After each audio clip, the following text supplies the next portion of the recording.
Name of the Father, the Son, the Holy Spirit, one God, Amen. PeKhristos Aftonf, Chen O Methmi Aftonf, a very blessed season of the resurrection.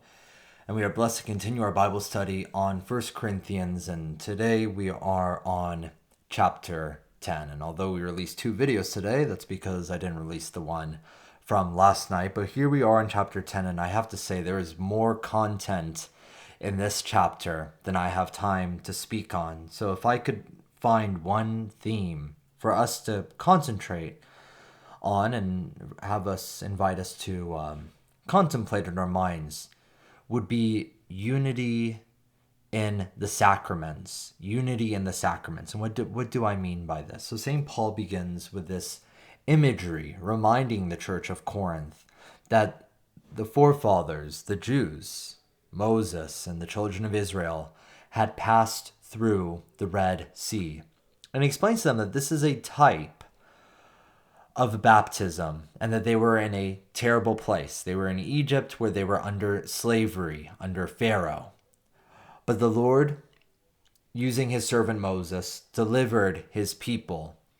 And he fed them through the manna that came from the sky, and he gave them water from a rock. And St. Paul says, oh, and of course he was there through the cloud that hovered over. And he says, this cloud is the Holy Spirit.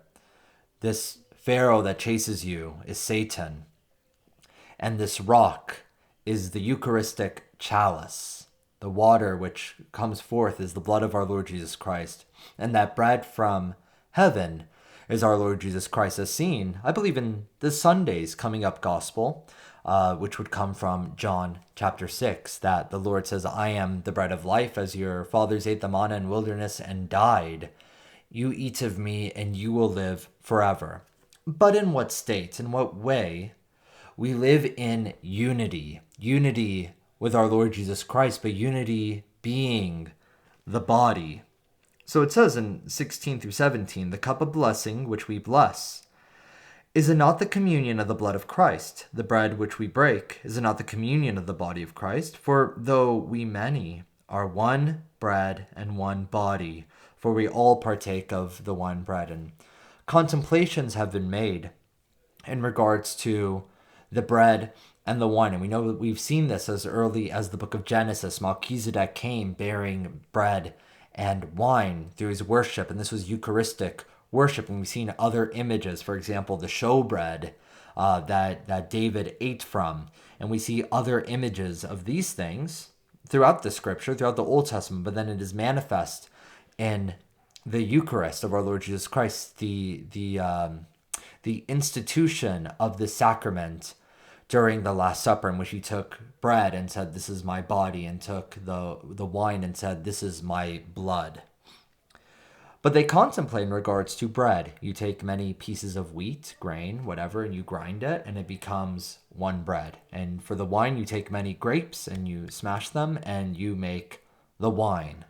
Likewise, in the church, we are many members, many persons, yet we are united in our Lord Jesus Christ within the church. And now there is no longer distinction. We love God through loving others. In loving others, we love God. And St. Paul sort of comes to this towards the end of this chapter, in which we give thanks in all things. He says, but if I partake with thanks, why am I evil? Spoken of for the food over which I give thanks. Therefore, whether you eat or drink, whatever you do all for the glory of God. We hope not to offend, although offenses may come. We hope not to injure, although injury may come.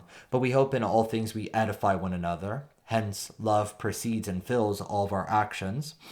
Even, and this is very interesting, in our worship itself is sacramental. That even the way we offer our hymns and our praise, even the way that we partake of the sacraments, the liturgy, which is work of the people, and this is our ultimate worship, all of this is done through the sacramental life. So then all aspects of our lives are through the sacrament. And what is the sacrament but the mystery of experiencing our Lord Jesus Christ, his manifestation throughout these different means, whether it be through the Eucharistic cup or whether it be through the waters of the baptism, the oil of the Myroon in chrismation, or even in the wedding, the unction of the sick, the priesthood, we experience our Lord in different ways. Therefore, our worship and our knowledge of God is made through these mysterious interactions, these sacraments. And by these sacraments, we are all united in one body, in one faith, in one mind, so that we may be one people and our Lord Jesus Christ, to whom is due all glory and honor with his good Father and the Holy Spirit. And glory be to God forever. Amen.